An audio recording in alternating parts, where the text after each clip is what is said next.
सुक्तियाव नुफेरा सुक्ति खालामखांनायनि उनाव मानसिया जेलाव थायो। रन्जन दैमारिखौथ' आं पावाराव फैब्ला आं बख'नो हायो। आं बेयाव टाइम लायो। बेवहाय फिसा रेहाय मोननांगौब्रा। बेनि थाखायनोथ' जेलनिफ्राय आंबो गदों, केसाबो जोबदों। एक्सट्रिमिस्ट गोदान गोदान दालागासिनो मा गोजोन फैदों। बे एनडिएफबि जायफोर सुक्तिखारि लिडारफोर आरो जायफोर केडारफोर बिथांमोनाव सोंबा जाबायना बिथांमोना मा मोनदों, मा गोजोननाय फैदों। एनडिएफबिनि केडार लिडारफोरनाव सोंदों, बिथांमोना बे सुक्तिनि दारै मा रिहाबिलिटेसन जादों, मा मोनदों। दिनैसिमबो केसाव दङ, केस सोलिगासिनो दं, दिनैसिमबो जेलाव दङ। बबे सुक्तियाव नुफेरा सुक्ति खालामखांनायनि उनाव मानसिया जेलाव थायो। बबे सुक्तियाव नुफेराखै, बबे दुनियाव बबे सुक्तियाव नुफेरा सुक्ति खालामनायनि उनाव मानसिया जेलाव थायो।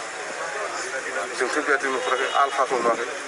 सुक्तिनि सिगां बिसोर आल'सना पन्थी आलफानि जेसेबां जेलाव दं बिसोर गासिबो गजोब्बाय। सुक्तिनि आगोलनो गजोबबाय।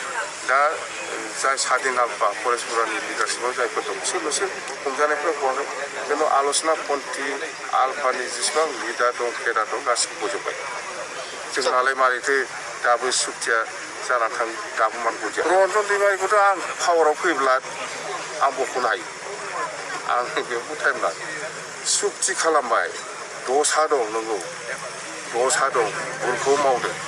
खिन्थु बिसोरो दिनै आगोलाव जा मावबाय जों दिनैनिफ्राय आरो बेबायदि खामानिखौ मावला होननानै प्रतिश्रुति होनानै सुक्ति खालामबायब्रा। जोङो आरो मावला होननानै बेवहाय फिसा रेहाय मोननांगौब्रा। मोनो। नोंना एप्रसिंआनो गैयाबा बोरै जानो? नोंना एप्रसिंआनो गैया, नों सोरखौबा दाय होबा बोरै जानो? सुक्तिखारिफ्रा एप्रच खालामनांगोन। जोङो नंगौ जोङो ओरै भुल मावदों, आगोलाव ओरै खालामदों। खिन्थु जों दिनैनिफ्राय बेबायदि मावला होननानै प्रतिश्रुति होनानै सुक्ति खालामबाय। बिनि उनाव मा थाखो? आंहाबोथ' भुल दंमोन, आंबोथ' बेबायदि खामानि मावला होननानै सुक्ति खालामदों। बिनि थाखायनोथ' जेलनिफ्राय आंबो गदों, केसाबो जोबदों। दिनै आलफा आल'सना पन्थी आलफानि लिडारफ्रा जों आगोलाव जा मावबाय आरोबाव जों गोदानै बेबायदि मावफिनला, जोङो सान्थियै थानो लुबैयो होननानै बिथांमोनाबो सुक्ति खालामबाय। बिनि थाखायनोथ' जेलनिफ्राय गजोब्बाय।